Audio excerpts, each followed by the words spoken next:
Paz do Senhor Jesus, uma boa noite a todos, amém? Vamos continuar, mais outra matéria, mas é uma sequência. Então, recapitulando rapidamente assim, nós começamos com a introdução bíblica. O que nós falamos na introdução bíblica? Sobre a origem, a formação da Bíblia, um pouco da história, né? A Bíblia como palavra de Deus, um grande milagre de Deus, que levou em torno de 1.600 anos para ser escrito, cerca de 40 escritores. Estudamos sobre as traduções, a maneira que foi preservados os manuscritos. Então, tudo isso como um grande milagre de Deus. A Bíblia tem um personagem central, que é Cristo, uma mensagem central, que é a salvação e a restauração da humanidade, do ser humano, seja através de Cristo. Fomos estudando na parte da hermenêutica a interpretação bíblica, né? Levando em consideração os abismos de tempo, de cultura, de região, que a Bíblia levou para ser escrito. Em todo esse milagre, a Bíblia não há contradição, ela é perfeita, ela é a palavra de Deus de início a fim. Deus usou escritores das mais diversas épocas, de 1.600 anos, de níveis cultural, intelectual diferente, desde homens simples do campo, pescadores, até doutores, filósofos, estadistas, né, reis. Então, essa riqueza, e nisso tudo não há contradição. Nas regras de interpretação da hermenêutica, nós vimos que a Bíblia não tem contradições, que a Bíblia você interpreta pela própria Bíblia, ela se explica, vamos dizer assim. Vimos que nós temos que observar sempre o contexto imediato, o contexto remoto, o contexto geral da Escritura, nunca isolando partes ou textos ou frases, né, ou versículos, mas sempre quando vê o contexto geral da mensagem, o foco da mensagem, né, para evitar enganos, distorções e coisas assim. Então, sempre levar em consideração, em primeiro lugar, a palavra de maneira literal. Quando isso não é possível, buscamos ver o sentido figurado através dos símbolos ou linguagens figurada de alguma maneira, né? Quando há alguma simbologia, mas normalmente vamos primeiro pelo meio literal da palavra, dando essa regra que a Bíblia você interpreta por ela mesma. Bons livros, bons comentaristas nos ajudam a enriquecer. Então, isso faz parte dessa sequência, né? Nós conhecemos a Bíblia, estudamos suas divisões, Antigo Testamento, Novo Testamento, suas divisões em livros da lei, o Pentateuco, livros históricos, livros poéticos, profetas maiores, profeta menor. Então, essa questão da estrutura da Bíblia e as regras de interpretação, para chegar no que nós vamos chegar hoje sobre a homilética, a arte de pregar. Então, nós precisamos conhecer a Bíblia, a origem da Bíblia, a mensagem dela, como manusear, como entender, como estudar, como interpretar. Eu creio que ajudou até aqui essas áreas. Amém, gente? Então, essa breve recapitulação aqui, para nós ajudar a entender isso, que agora vai chegar na parte do pregar a palavra, que é a homilética, vai ser isso aí. Então, como, maneiras, enfim. Pensa bem, se nós temos a maior e mais importante mensagem para esse mundo, que é a palavra de Deus, certo? A mais importante delas. É nosso dever se preparar adequadamente, não é verdade? Se você olha assim, por exemplo, os apresentadores de televisão, hoje está muito na moda os tal influencers, né? Ou influenciadores digital, tem os que são tão vazios, mas são influenciadores. Essa moda atual, né? Então, se você for ver, esse pessoal, principalmente os locutores de rádio, apresentadores de televisão, veja bem, eles fazem fonoaudiologia, fazem essa técnica vocal, eles se aperfeiçoam para chegar e ter aquela voz maravilhosa, aquela dicção, aquela coisa toda, para ter uma boa apresentação. E nós que temos a maior e mais importante mensagem, muitas vezes descuidamos de tudo isso. Então aqui a gente vai ver algumas coisas importantes. Introdução. A palavra homilética deriva-se do grego homilétique, que significa o ensino em forma familiar. Sua origem está no discurso familiar, homilia, de onde veio a palavra homilética. Então, a homilética é a arte de pregar, arte porque é a aplicação prática da ciência de Deus, em seus vários ramos: hermenêutica, teologia sistemática, teologia bíblica, história eclesiástica e assim por diante. Capítulo 1, a pregação. Então, a função do pregador não é só pregar, ele tem outras obrigações importantes. Um esclarecimentozinho aqui, um parênteses, se notar a gente falando assim, o pregador e pregadora, tá? Coisas de português e coisas desses movimentos de hoje, que diz que daí é machismo, é discriminação, é não sei o quê, tá? As coisas culturais também, tá? Mas não é nada disso. Então, entenda aí, pregador ou pregadora, embora vai aparecer muitos termos aqui no masculino, no gênero masculino, não quer dizer estou de fora, tá? Então, mesmo aqui, ó, pregação.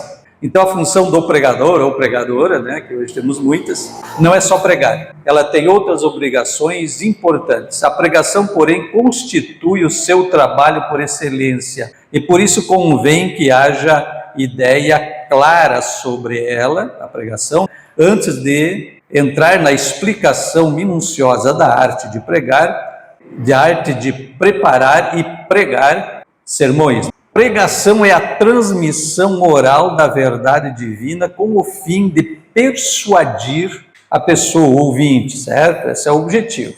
Sendo assim, nesta definição está implícito os seguintes elementos: o método, a matéria e o propósito.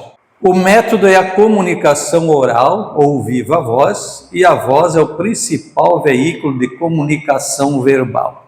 Então, a arte de expressar-se exige boa dicção, que é a utilização artística da voz, para que o pregador seja entendido ao falar. A articulação dos sons emitidos deve ser perfeita, isto é, ele deve pronunciar cada palavra corretamente com som nítido. O conhecimento da homilética muito contribuirá para aprimorar a fala. Então, o método oral exige duas coisas indispensáveis: o pregador e o auditório. Bom, como eu já estava falando já de introdução, um dia ali em Sapiranga, uma professora de técnica vocal e essas áreas aí, fonoaudióloga, ela disse que a maioria dos clientes dela eram os crentes pentecostais, porque o pessoal usa muito a voz e não sabe cuidar da voz. É rouquidão, é cálculos, né, nas cordas vocais, problemas por não saber usar a voz. Os cantores costumam fazer o tal aquecimento vocal. Chegou, né, Miriane, a fazer curso um pouco lá de técnica vocal, coisa, né? Como é que esse aquecimento vocal que faziam? Antes de cantar, e faziam brrr. Então os cantores fazem isso antes de ir para um palco, antes de cantar e tudo. E os pregadores não costumam fazer. E a gente, pregador pentecostal, normalmente já chega a todo vapor, né, pregando. Eu sofri muito. Assim, no início, né, eu não tinha nenhuma noção dessas coisas. E a gente sempre empolgadão, né? Agora a gente está mais velhinho, vai mais devagar, tá? Aí eu chegava, né? Tá, às vezes 15 minutos não tinha mais voz. E no tempo que eu comecei a pregar, a pregação boa tinha que ser no mínimo 1 hora de pregação. Hoje esses coaches estão estragando o negócio. Diz que a pregação é 18 minutos, 20 minutos.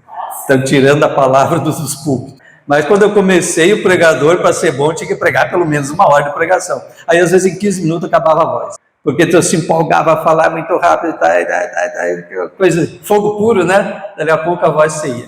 Mas muito mais tarde, quando eu, principalmente os cantores, fazer técnica vocal, aí que eu aprendi isso. Então, hidratar a voz é fundamental, está sempre hidratando. Os cantores costumam fazer isso, os pregadores não fazem. Mas o que eu faço hoje? Eu começo falando devagar. Então, dentro da parte da oratória, é outra técnica, certo? Às vezes a pessoa tem muito medo, aí já entra, não está aqui na apostila, já é outro assunto, né?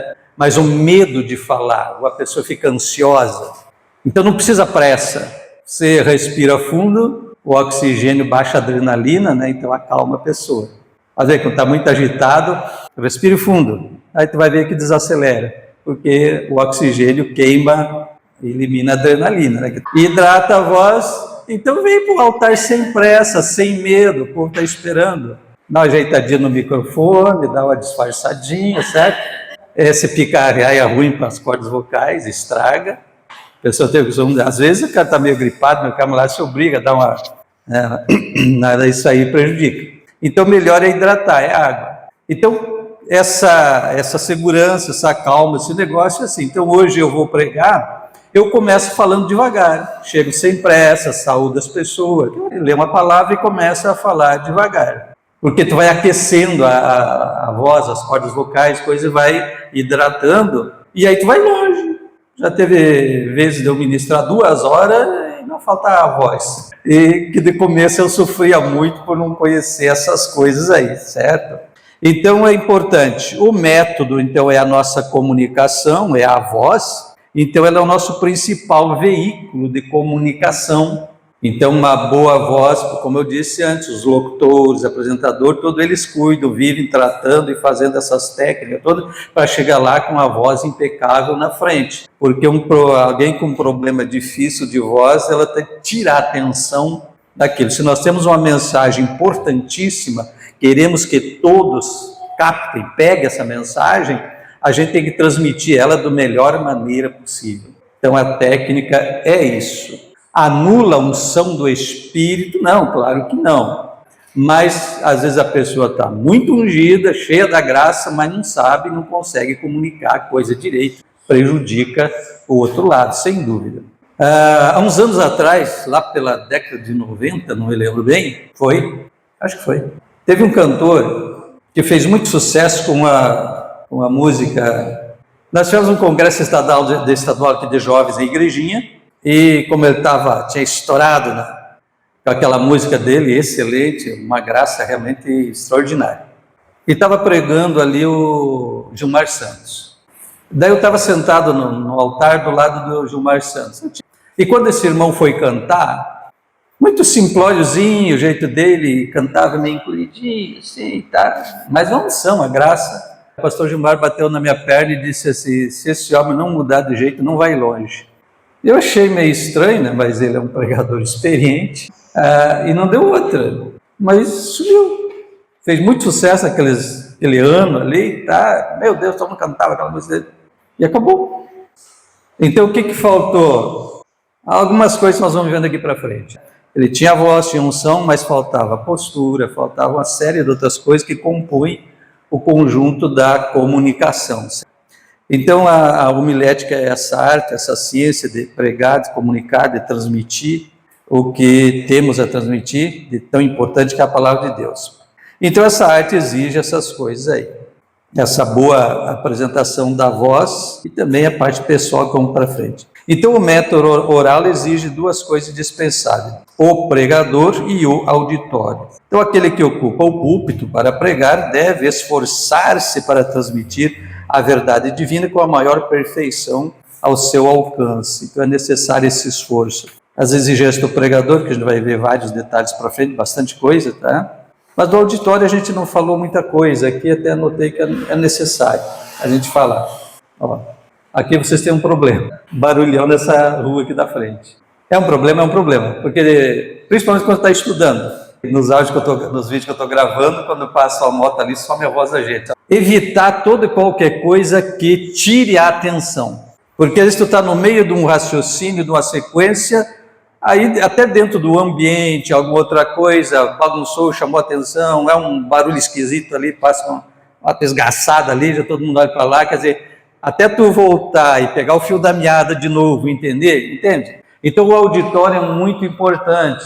Eu tenho também que me corrigir, já que estou falando disso, que a minha esposa diz em casa. Então eu falo uma coisa por metade e tu não terminou o que tu estava dizendo. Então às vezes eu estou falando uma coisa e faço um parênteses para falar outra coisa e esqueço de voltar. Mas quando nós estamos pregação não dá para fazer isso, né? Mas nós estamos aqui numa escola, num estudo bíblico, vamos fazer, ô pastor, volta lá atrás, não concluiu tal coisa lá, pode falar, não tem problema, tá? Então eu estou falando uma coisa, vem outra, e quando eu mudo de assunto sem concluir aquilo, tá?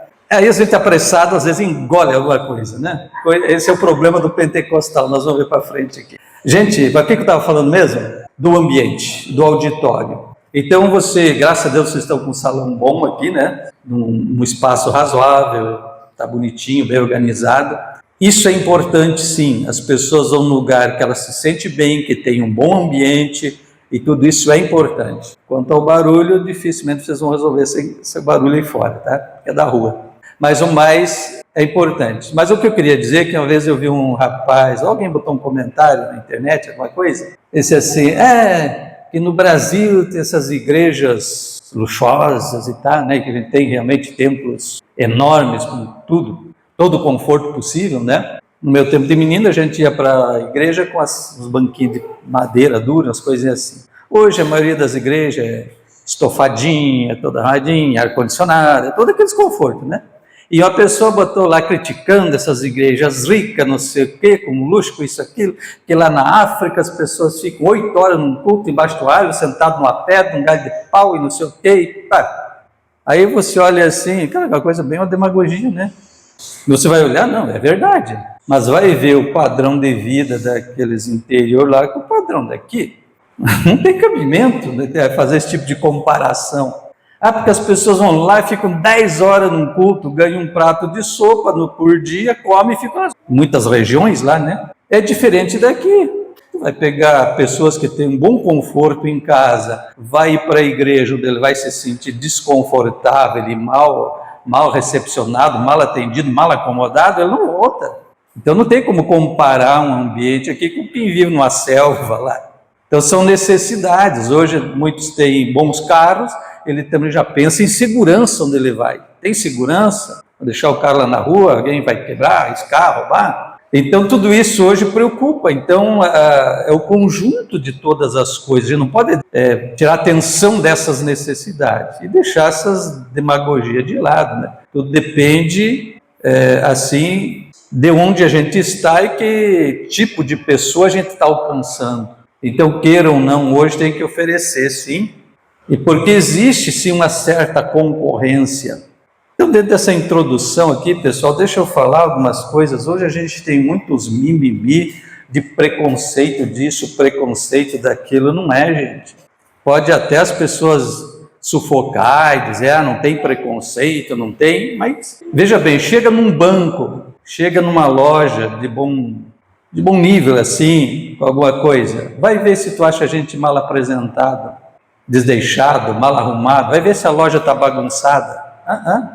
Quem vem te receber é o cartão de visita do negócio, está ali, ó. Aí é preconceito, porque na hora de selecionar, deixo algumas pessoas fora. Não é preconceito, não, gente. Todo mundo faz parte da comunicação, ele tem, a mensagem não é só o falado, o ambiente, o conjunto, a apresentação pessoal, o porte, a postura da pessoa, tudo faz parte da mensagem que ele transmite. E tu pode ver, você chega numa loja boa, numa loja de qualidade, as pessoas que vêm te atender estão impecáveis. Você não vê gente mal arrumada, não. É a apresentação disso, é o cartão de visita da loja, é a apresentação. Faz parte do conjunto. Tu chega, pode ser o mesmo produto aqui na loja A, o mesmo produto ali. Mas tu chegar aqui, tu tem outra apresentação, outra aparência, outro trato, tu pode pagar até mais caro, mas tu não vai na outra que tem o mesmo produto, às vezes até mais barato, mas é bagunçado, um ambiente ruim, pessoas mal apresentadas, mal atendidas, tu paga até mais caro, mas tu vai na outra loja, é ou não é? Sim ou não? Sim. E daí por que igreja não? Nós espiritualizamos tudo, gente, e não é. As pessoas do mundo olham sim para a nossa aparência, olham sim para o nosso ambiente, olham para a nossa apresentação pessoal, olham sim, nós temos uma mensagem maravilhosa, mas se nós não sabemos comunicar direito essa mensagem, vai atrapalhar sim. Eu trabalhei muito tempo na prefeitura de Parobé e um dia eu entro na sala do departamento jurídico, estavam as duas advogadas que faziam parte do jurídico da prefeitura conversando, eu entrei para resolver algum problema de computador, eu cuidava dessa área. Aí quando eu entro na sala delas, estavam elas falando, e uma delas estava dizendo para a outra ali, eu não sei, diz ela assim, como é que aquele povo tão tapado, assim, que eles sobem naquele morro, sabe, lá naquele morro, vão na casa da vidente lá, cartomante, nos que diz que toda sexta-feira lá era cheio, a rua em volta, tudo lá, e muitos falavam que era famosa. Aí a advogada, essa Eles não sei como é que aquele povo acredita nessas coisas, vão lá.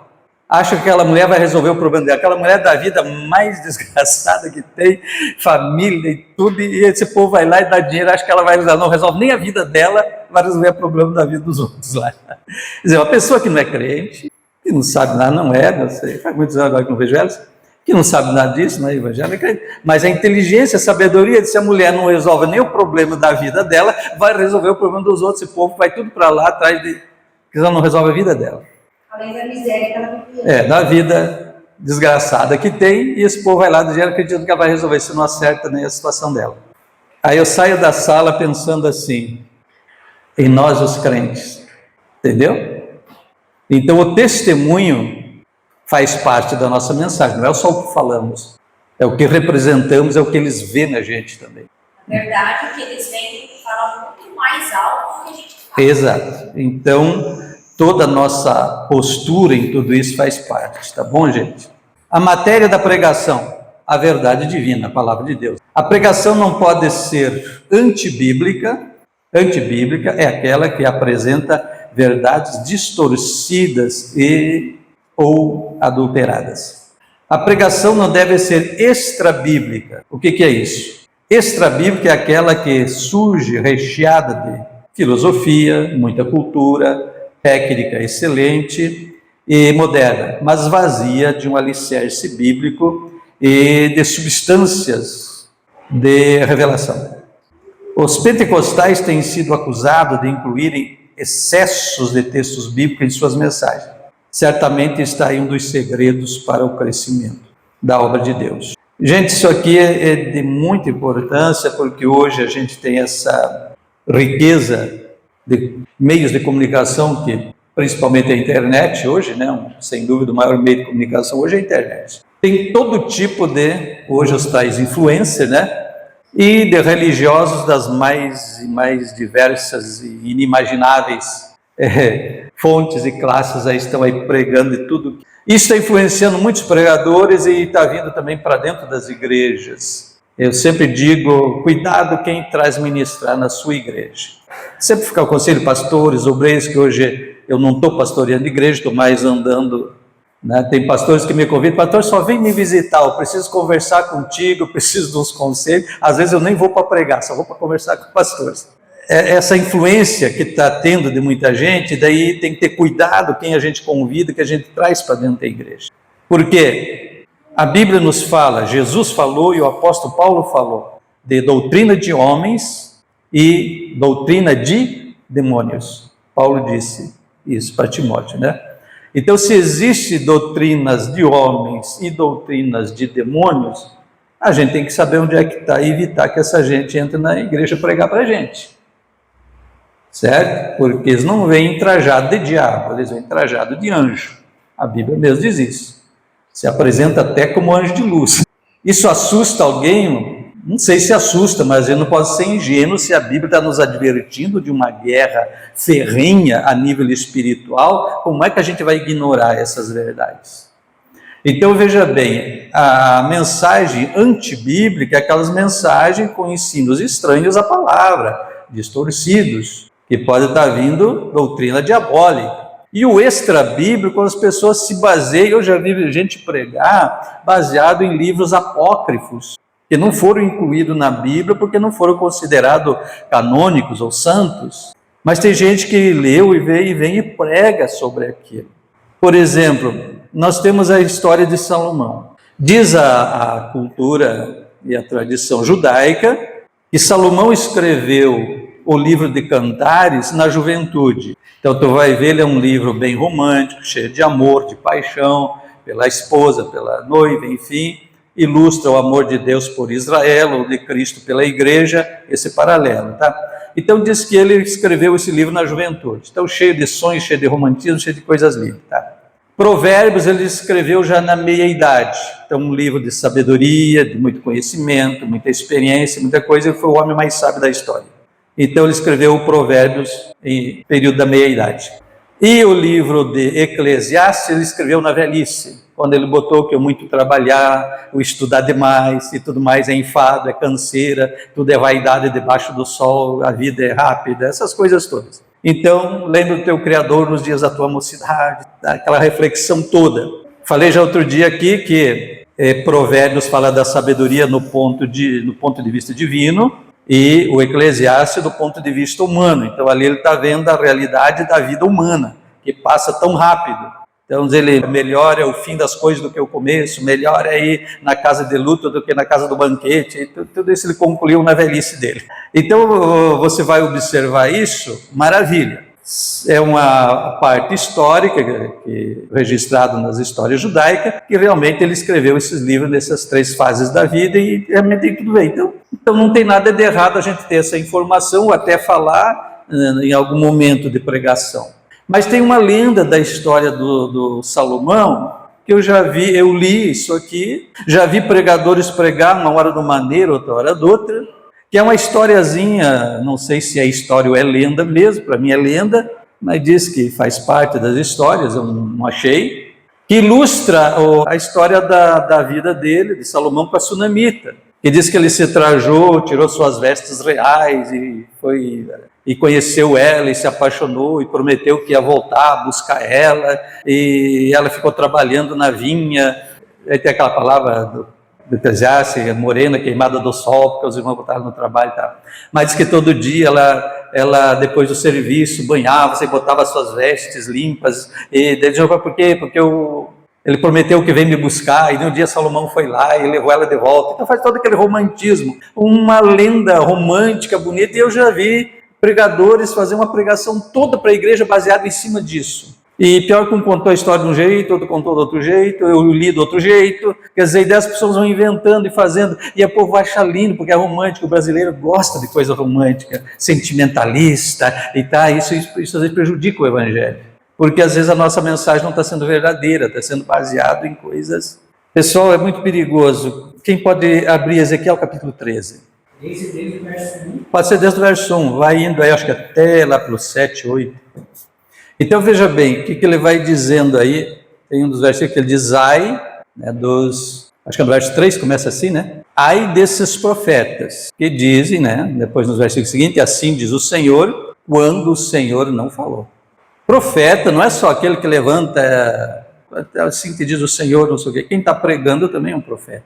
E a palavra é profecia. Então ele também está falando. Então ai daquele que diz assim, diz o Senhor, quando o Senhor não falou. Infelizmente, no nosso meio pentecostal tem muito essa irresponsabilidade, essa meninice. Meninice até leve a palavra, né? É irresponsabilidade mesmo. A outra palavra aí, Lucas capítulo 12, versos 47 e 48. Então, a responsabilidade é muito grande. Pensa bem o seguinte, se nós somos porta-voz de Deus, temos uma mensagem da maior autoridade do universo, Deus, e nós temos que ser o porta-voz, levar a palavra dele. Você pensou no peso da responsabilidade se nós levar uma coisa distorcida, enganosa, usando o nome dele? Quando desde o Antigo Testamento já dizia que não podemos usar o nome de Deus em vão. Então esse usar o nome de Deus em vão também é nós dizer uma palavra em nome de Deus que Deus não disse. Então a responsabilidade de estudar, interpretar corretamente a palavra, e aquele temor ao falar para as pessoas revelações ou visões ou profecias sem ter uma certeza se é de Deus ou não, vai cair no juízo de Deus com certeza. É o que Ezequiel profetizou, ai do profeta que fala, né? E adivinhações quando Deus não falou. Então o temor e a reverência a Deus é muito grande. Lucas, o que é que achou aí? 12, versos 47 e 48. E o servo que soube a vontade do seu Senhor, mas não se aprontou, nem fez conforme a sua vontade, será castigado com muitos açoites. Mas o que a não soube e fez coisas dignas de açoites, com poucos açoites será castigado. E a qualquer que muito for dado, muito se lhe pedirá. E ao que muito se lhe confiou, muito mais se lhe pedirá. Então, se nós olhar aí, aquela pessoa que mais recebeu, está falando de dons, talentos, mais será exigido dele. Por isso o ministério não é para quem quer, é para quem é chamado por Deus. Porque pesa uma responsabilidade muito grande nos ombros. E é o que está dizendo, a quem mais foi dado, mais será exigido. Então, às vezes, até dentro da igreja a gente não entende, e andando por aí a gente vê as dificuldades, às vezes, de família de pastor e tudo, né? Tem casos de família desviada, porque não entendeu que para quem mais é dado, mais é exigido. Então, para quem está à frente, quem passa na rua e olha algum de vocês aqui, quer dizer, é o pastor ou pastora. Não, é o diácono, é o auxiliar. Para eles, pastor ali é pastor e pastora. Então, quem está na frente se exige mais em todo sentido da vida do que os outros, porque recebeu mais de Deus, tem mais coisa a prestar conta, tem mais coisa a testemunhar. Então, veja bem, é importantíssimo isso. Gente, dá uma olhadinha, Mateus 28, verso 19 e 20, e Marcos 16, verso 15 a seguir. Interessante que esses dois evangelistas falam desse ide, e falam cada um com um foco diferente. O Mateus escreveu para os judeus, o Marcos escreveu para os romanos. Mas observe o seguinte, Marcos falou de pregar, isso que nós estamos falando aqui é pregação. Então Marcos diz, vão e pregue, quem crê e for batizado é salvo, quem não crê está condenado. E o Senhor vai operar sinais. Então isso é a pregação, acompanhada de sinais. Então acontece cura, acontece milagre, acontece que expulsa demônio e faz a pregação. Aí você vai para Mateus, que escreveu para judeu, que o judeu já prezava muito o ensino por ordem de Deus, a criança desde que começava a falar já ensinava a Torá para ela, coisa que nós não fazemos. Temos uma escolinha para criança, o que dá uma hora? Escolinha de criança? Uma hora e meia, mas Só no domingo. Só no domingo. Pois é, e daí eles ficam na escola, mais ou menos 5 horas por dia, de segunda a sexta, com professores, muitas vezes, ensinando princípios e músicas e coisas totalmente contrárias às nossas doutrinas. E nós tiramos 1 horinha por semana para dar ensino, porque a maioria dos pais não ensina a criança em casa. Bíblia, no telefone e em outras coisas. Porque os pais não tiram tempo em casa para ensinar. O judeu, a criança começava a falar, já começava a ensinar a lei de Moisés para ele. Então a gente falha nisso. Então veja bem, daí o Mateus, que está escrevendo para judeu, ele diz, ide por todas as nações e faça discípulo. E ensine, ensinar é fazer discípulo é você ensinar. Então ele dá esse foco, vá, faça discípulo de todas as nações, porque o judeu também era fechado, achando que só eles tinham direito às coisas divinas. Vá, faça discípulo de todas as nações e ensine a viver ou a guardar o que eu vos tenho mandado. E daí tem uma promessa, e eu estarei convosco todos os dias. Gente, como nós usamos essa promessa errada? E às vezes a gente quer abençoar o irmão, Deus é contigo, Deus é contigo todos os dias. Para quem que ele fez a promessa? Para quem vai fazer discípulo, não é para quem está de braço cruzado em casa, gente. Então o Senhor diz, vai e eu estarei contigo todos os dias. E observe que Marcos, que deu o foco na pregação, e de pregar e batizar em nome do Senhor, e aí está testemunhado assim no último versículo. E eles saíram pregando e o Senhor era com eles, confirmando com os sinais que se seguiram. Então a pregação ela é confirmada por sinais, pregação da palavra. Deus se responsabiliza quando nós pregamos a palavra dele. Ele confirma, gente. Confirma mesmo. Necessidade de profetizar mentiras. Não tem necessidade desses arranjos, essas coisas bonitas, essas coisas fora da Bíblia e cheio de promessas vazias, que é o que mais tem hoje. A maioria dos pregadores que andam por aí em eventos aqui e lá, é cheio de várias multidões, é cheio de promessas vazias, pregações decoradas. Então, cuidado com isso, certo? Então, o extra-bíblico, o antibíblico até, vai levando para esses lados perigosos. O propósito da pregação é de persuadir. A pregação deve basear-se na Bíblia, pois ela é uma fonte que jamais secará. A pregação deve extrair verdades bíblicas, isto é, o pregador não deve procurar apoio na Bíblia para suas ideias, deve-se interpretar corretamente as ideias da Bíblia.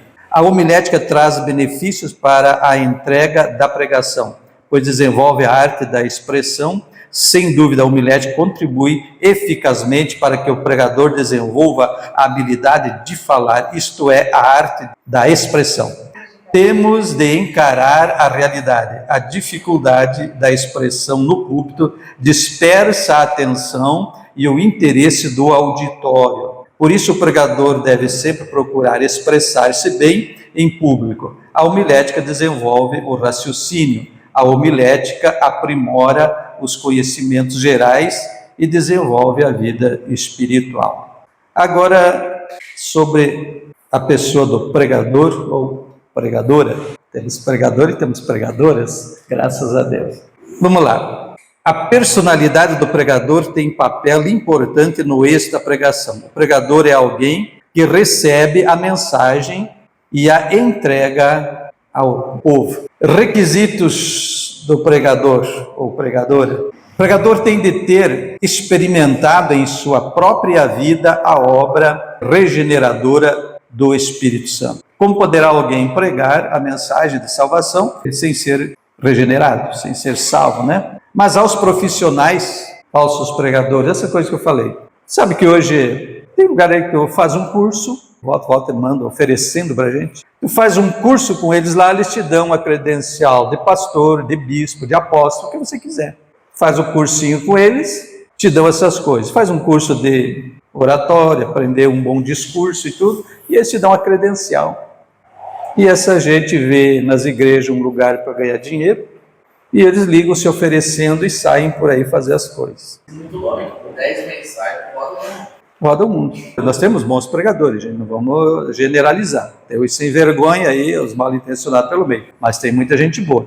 Mas um desses pregadores um dia disse para mim, olha, uma mensagem fica boa depois que tu já pregou umas 10 vezes. Daí ela fica boa. É válido? Até certo ponto porque prega aqui, prega ali, prega lá, prega lugar. Pode pregar a mesma mensagem quantas vezes quiser. O difícil é você ficar na igreja pregando toda semana e todo culto você tem que ter mensagem nova. Aí que é o problema, gente. Aí que é desafiador. Por quê? Se o pastor, o obreiro da casa, qualquer um de vocês, prega hoje uma palavra, amanhã prega a mesma, depois de amanhã prega a mesma, dali a pouco a igreja vai dizer, está vazio, não tem nada mais de Deus. Não adianta a mensagem, não. Como comer feijão e arroz. Mas teve um crente que chegou para o pastor presidente e disse assim, pastor, tira o dirigente lá da congregação que eu não aguento mais. Eu falei, mas o que houve? Todo culto ele lê e prega São João 14. Não dá mais, tira o homem de lá. Daí o pastor, pois é, acho que eu vou ver. Mas me diz assim, o que ele tem pregado lá? O que está escrito mesmo em São João 14? Daí o irmão começou a coçar a cabeça. Não lembro, pastor. Então, quando você aprender São João 14, eu troco o dirigente da congregação. Tem isso também, tá certo, gente? Eu lembrei do Salmo 23. Do Salmo 23? E naquela época, falar em doutrina na igreja, meu Deus do céu, era só costume. Eu mudei o culto. Não é culto de doutrina, é culto de edificação espiritual. 3 meses eu preguei sobre o Salmo 23. Verso por verso, palavra por palavra. 3 meses, toda quarta-feira acontecia. Aí eu dizia assim, irmãos, que eu preguei aqui, está na Bíblia? Tá. Falei alguma coisa fora da Bíblia? Não. Então isso é doutrina bíblica, meu irmão? Amém. Aí passaram a gostar da Bíblia, passaram a gostar da palavra, começaram a ver a riqueza inesgotável que é a palavra de Deus. Então são coisas interessantes e maravilhosas, né?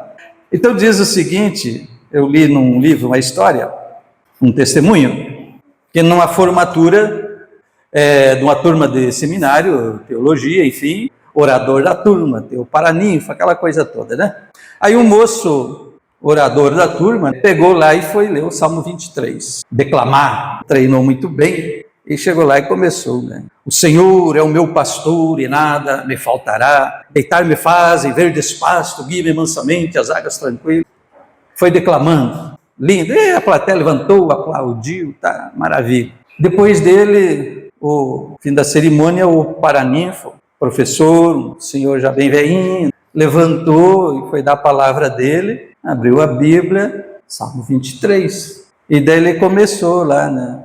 Senhor é o meu pastor e nada me faltará. Deitar-me faz em verdes pastos, guia-me mansamente às águas tranquilas. E o pessoal começou a chorar. Quando ele chegou lá no fim, ainda que eu andasse pelo vale de sombra de morte, não temeria mal algum. E o povo chorou. Aí o moço aquele chegou, escuta, professor, eu declamei de maneira impecável o Salmo 23, o pessoal riu, aplaudiu. O senhor foi lá e leu o Salmo e todo mundo chorou. Qual é a diferença? O que houve? Aí o professor, o velhinho, bateu o ombro dele e disse: ó, meu filho, você conhece muito bem o Salmo 23, recitou de cor. Mas eu, filho, eu conheço o pastor do Salmo 23. Entendeu a diferença? Então, se a gente não tiver a nossa vida tocada, mudada, não adianta nós querer pregar, vai ser barulho vazio. Aí diz assim, aquela mensagem que é de cabeça a cabeça, camarada chega, bate no teu ombro, ó, excelente, palavra inteligente, maravilha. Mas aquela palavra que queimou aqui primeiro, a pessoa vai te abraçar e vai chorar e dizer, que coisa de Deus, entendeu? Então, se não tocar aqui dentro primeiro, não espere que vai tocar o coração do outro. Então, são verdades dessa coisa de homilética, aí, vamos dizer assim. Então, pensa bem, o pregador é o instrumento, é o vaso que Deus usa, como a gente costuma dizer. Então, temos que ter vários cuidados. Então, veja bem, a pessoa do pregador, alguns requisitos. O pregador tem de ter, então, experimentado a sua própria vida, essas coisas que eu acabei de falar, de ilustrar. Um pouquinho mais adiante, não basta ter um curso, falei a história, o testemunho aí do moço e do seu professor, né? Então é preciso ter nascido de novo, ter essa vida com Deus, enfim. Aí nós temos a questão de chamados, aqui na Bíblia está dois, o chamado geral e o chamado específico, é outra coisa para entender. O chamado geral coletivo, Atos 1:8, o Senhor prometeu para toda a igreja, recebereis a virtude do Espírito, que há de vir sobre vós, e sereis testemunhas, tanto em Jerusalém, como Samaria, Judéia, até os confins da terra. Então esse chamado é para toda a igreja, testemunhar. E testemunhar não é pregar no público, testemunhar é o teu modo de vida aí fora, tua conversa com as pessoas, teu diálogo, é falar, é contar o que Jesus está fazendo. Isso é testemunhar. Tem alguém com problema, ó, vou levar teu nome para oração. Quer uma visita do pastor? Não precisa ser do pastor, você quer que eu ore por você? Jesus pode curar, Jesus pode fazer isso. Então você vai testemunhando, ó, lá na minha igreja, nós estávamos num culto lá, Jesus curou, ó, na minha vida, eu já recebi um milagre de Deus assim, assim, semelhante ao teu caso. Testemunha, eu conheço alguém que tinha o mesmo problema que tinha, foi orado lá e Jesus curou a pessoa. Então esse testemunhar é um chamado coletivo para toda a igreja tem que abrir a boca e falar, tem que testemunhar. Não é a outra parte ainda. Agora, quando pega a outra parte que é mais específica, aí tem umas exigências a mais, é lógico, né? Então, essa parte de testemunhar, por exemplo, nós temos na Bíblia o caso da igreja na cidade chamada Antioquia, que não foram apóstolos que fundaram, foram os crentes dispersos da perseguição de Jerusalém, por onde eles iam falando de Jesus, iam contando o que tinha acontecido, e Jesus ia salvando, ia curando, ia fazendo milagres.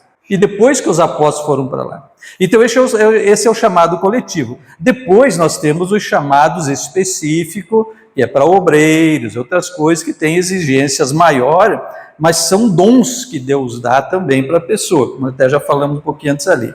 Então ali, por exemplo, em Colossenses 4,17, e dizei a Arquipo, cuida do ministério que recebestes no Senhor, para cumprires. Então ele recebeu um ministério, né, um chamado específico. Atos 13, 1-3. Ora, na igreja em Antioquia havia profetas e mestres.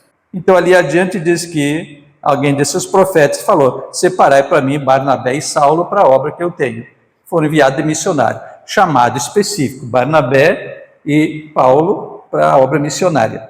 Então existe o chamado específico, e aí tem essas exigências mais, que nós lemos também antes ali, né, em Lucas, quem mais é dado, mais é exigido. Então, para os líderes, aqueles que recebem uma vocação a mais. Número 2, a simplicidade do pregador e da pregação. Não confunda simplicidade com coisa simplória, que é outra coisa. Simplicidades. O que a gente observa hoje? Tem gente que quer fazer uma coisa muito bonita, quer pregar algo que ninguém pregou ainda, e daí muitas vezes eu vejo aquilo que falamos antes do antibíblico, do extrabíblico, outras coisas, porque quer pregar uma coisa que ninguém pregou, ou trazer uma interpretação nova que ninguém alcançou ainda. Então surgem os absurdos aí, tá? Então a simplicidade, mais no sentido de tu ser puro, simples, ou seja, direto na palavra, sem muito enfeite ou arranjo desnecessário. Ritualismo, formalismo e artificialismo são grandes inimigos do pregador. Vale notar que a autoridade de Jesus nunca foi posta em dúvida, em função da sua simplicidade, do seu modo de vida. Os gestos do pregador devem ser simples. Há dois extremos a evitar: a imobilidade sepulcral e a excentricidade dramática. A primeira torna o pregador uma estátua e o segundo um ator. A linguagem do pregador deve ser simples ou adequada à plateia. O pregador deve falar de modo a ser entendido pelas crianças, ou até pelas crianças, né? Evitando o linguajar baixo. Gente, a coisa muito engessada, muito ritualística, sufoca, é ruim. Então, de evitar aquilo. Formalismos demais, tudo tem um momento, gente. Tudo tem ocasião. Então, às vezes, como eu participei, às vezes o prefeito da cidade convida a gente para um evento, inauguração de alguma coisa pública, então tu tem que ter uma outra postura. Tem que ter outra postura. Então tu tem que interpretar o ambiente onde você está, o tipo de pessoas, o nível de pessoas que tu está alcançando. Gente, não é preconceito, mas é a realidade. Uma coisa é tu lidar com gente mais simples, mais, né, humilde. Outra coisa é tu lidar com gente mais aculturada, de um nível social melhor. Essas coisas existem, não adianta querer dizer, preconceito, não é. Então, tudo tem que entender o momento. Então, certas formalidades, tem momentos que atrapalham, mas há uns momentos que se exigem. Então, até numa forma de se dirigir uma autoridade, a forma de tu conduzir um evento público, tem regras. Vocês acham até um manual, e a gente tinha uma dessas matérias no curso, acho que eu ainda tenho lá, que se chama Regras Parlamentares. Então, até dentro de quando a coisa é mais formal, você vai dar a palavra. Por exemplo, se você tiver um evento, vamos supor que se tivesse um evento aqui, estivesse aqui o vereador, o prefeito, um deputado, quem que fala primeiro, vocês sabem? Eu tenho que dar a palavra para o vereador e tenho que dar a palavra para o prefeito. Qual é que você daria a palavra primeiro? Errado. Primeiro o vereador. A autoridade maior fala por último, depois que a autoridade maior falou, ninguém mais fala. Entendeu? Sempre a autoridade maior fala por último. É como se fosse mais cadinho. Então isso é formalidade. A tal governador, então fala o vereador, fala o prefeito, fala o deputado estadual, por último fala o governador. É a autoridade maior? Falou, encerrou o assunto. Isso é a ética e é a formalidade do negócio. Por isso que eu estou dizendo, esse formalismo que nós estamos falando aqui, depende do momento. No nosso culto normal, do dia a dia, não temos muitas dessas formalidades. Mas quando está num outro evento, autoridades, mesmo um momento festivo, e vem autoridades assim na igreja, você tem que ter essa postura, porque eles são do mundo e eles olham para isso. Seria uma falta de ética, por exemplo, lá o governador falou e depois traz o prefeito da cidade falar. Entendeu? É uma questão de autoridade, uma quebra de protocolo. Então é um protocolo das coisas. Então você baixa na internet, você acha lá o manual de cerimônias de eventos, coisa do governo federal, tem lá, tem um manual, e vai indo. Então tudo depende do momento. Então é claro que nós vamos, nos nossos cultos, engessar as coisas sem complicar com formalismos e coisas demais. Mas há um momento que você precisa entender que é adequado e precisa. Desde a vestimenta, a apresentação pessoal faz parte, em todo momento. Então, se a nossa vida ela é uma mensagem, a pessoa que entra aqui olha para a nossa aparência, gente. Pode ter certeza que vai olhar. Nós somos crentes, somos ensinados, né? E final, a aparência não salva, mas a aparência expressa o nosso interior. A aparência exterior revela o nosso interior. E as pessoas que vêm de fora olham sim para a nossa aparência. E faz parte da nossa comunicação. Então a nossa boa apresentação pessoal, e principalmente se vai vir à frente, ministrar um louvor, ministrar uma palavra, a aparência pessoal conta sim, faz parte do conjunto da comunicação, daquilo que nós temos a falar, não é só a voz. Então quando nós falamos aqui... Tem uma professora da língua portuguesa, que ela está muito famosa agora na internet, porque ela passa correções da língua portuguesa de uma forma muito irônica. O português é ingrato, gente. Só que ela faz palestra e ela fala a respeito, eu vi um trecho de uma palestra dela, e ela fala a respeito exatamente dessa postura.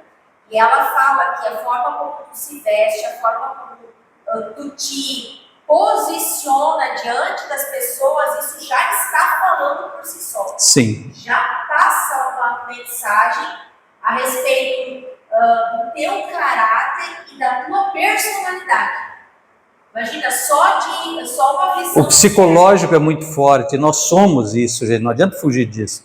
Eu participei muito, dentro da área que eu trabalhei na prefeitura.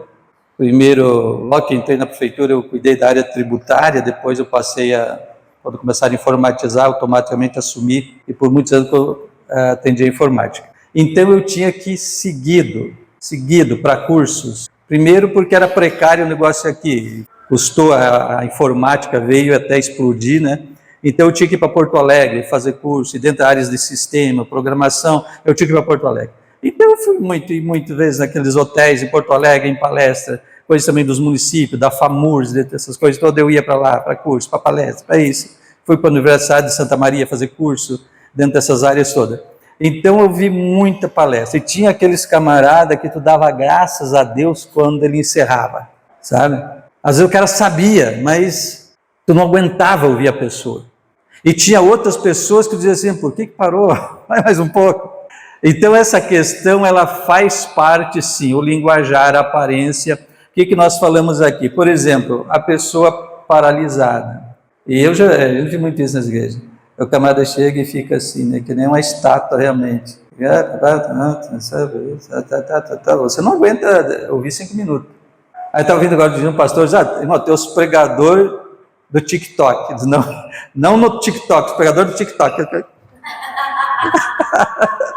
Quer dizer, tu olha mais para as maluquices do cara do que porque ele está falando. É o pregador do TikTok.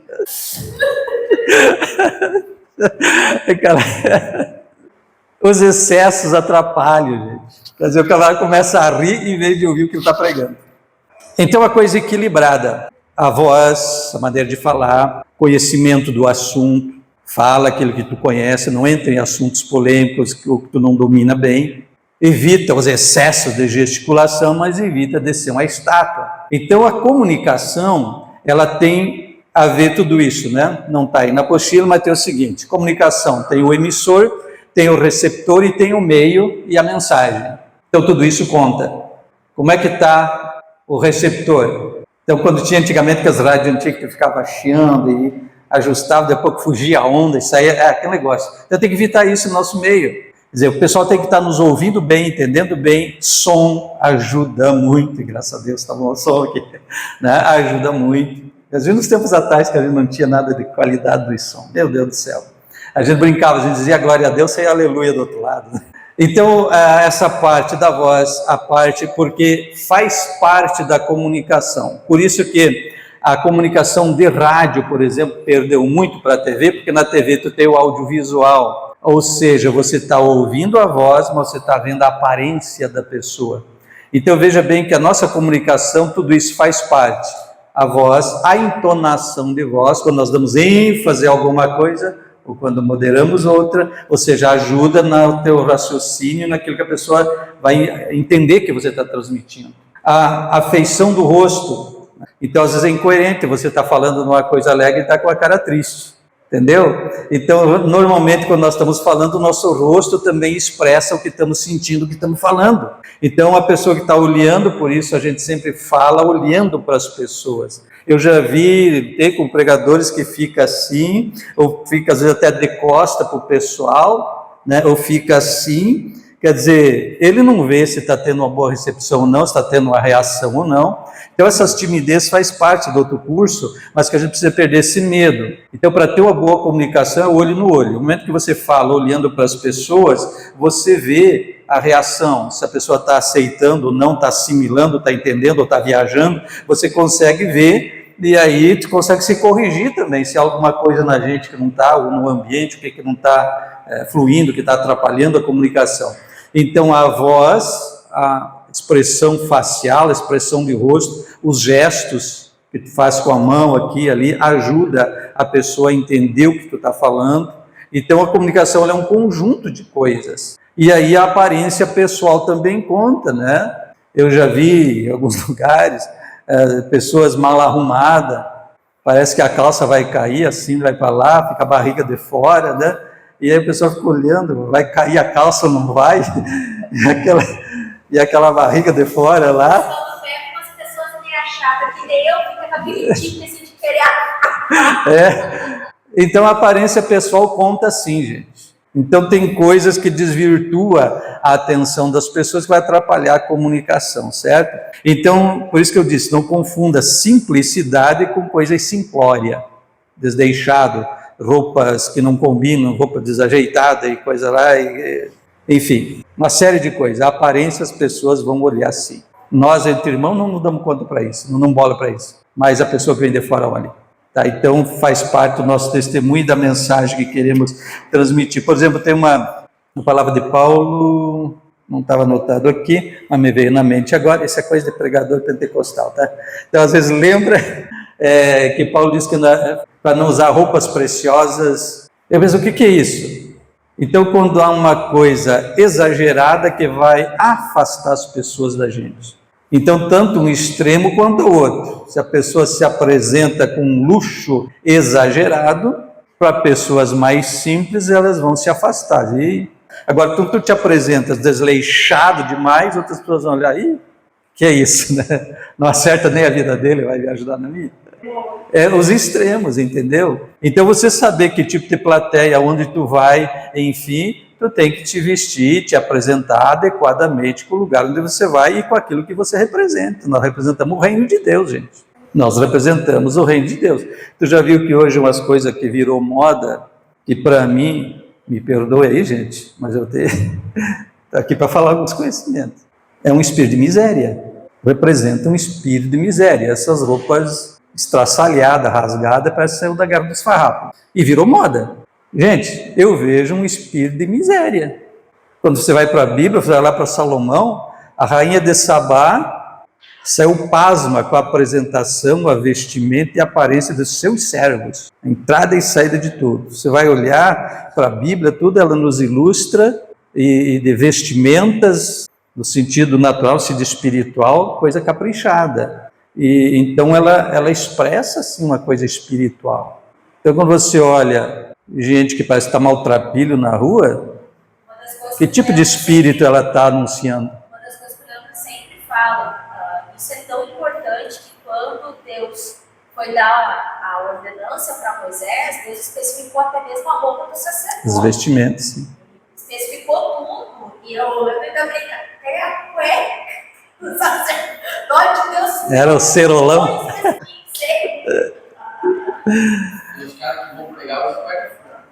Misericórdia. Então, gente, nós estamos falando assim, na homilética, ou seja, a arte de pregar, de levar, de transmitir a mensagem, esse conjunto todo, preste bem atenção que eu estou falando, não é só a voz, nossa maneira de se apresentar, nossa postura, nosso linguajar. Tem circulado pela internet algumas coisas, gente, de alguns que falaram uns palavrão no meio da pregação, vocês já viram? Eu já. Por que isso acontece? Eu acredito que não seja montagem, eu acho que é verdade. Mas por que isso acontece? Porque lá fora a pessoa tem um linguajar sujo. Então se a pessoa está acostumada lá fora a dizer palavrão, falar bobagem, na hora de empolgação, a coisa mais fácil sair aquilo na cabeça dele. Porque está acostumado a falar aquilo. Não, cometer um agafe, de vez em quando nós cometemos, é uma coisa. Mas umas coisas graves, largar uns palavrão, como não dá nem para dizer aqui, só pode ser que lá fora a vida dele é assim, senão não ia escapar uma palavra assim. Em pensar, entendeu? Então nosso linguajar, nossa postura, nossa apresentação pessoal, nossa aparência pessoal, tudo faz parte da nossa mensagem, não é só aqui no púlpito, é muito mais lá fora, as pessoas queiram ou não, eles estão olhando para a nossa vida sim, e eles esperam sempre ver na igreja algo melhor do que eles têm, e por isso que é o problema que a gente às vezes se ofende quando o ímpio aponta o dedo, quando vê uma falha, um erro na vida de um crente, esses crentes, essa igreja, isso, aquilo, como eles malham, né, quando eles dizem uma coisa errada. E a gente tem a tendência de se ofender. Não, gente, não é para se ofender. Ele estava esperando algo melhor que ele não tem, e quando ele viu que não tinha na vida do crente, é uma decepção para ele. Então, às vezes, ele está murmurando, falando por uma decepção, como que diz, eu esperava ver algo melhor nesse crente e não vi, vi a coisa pior do que eu.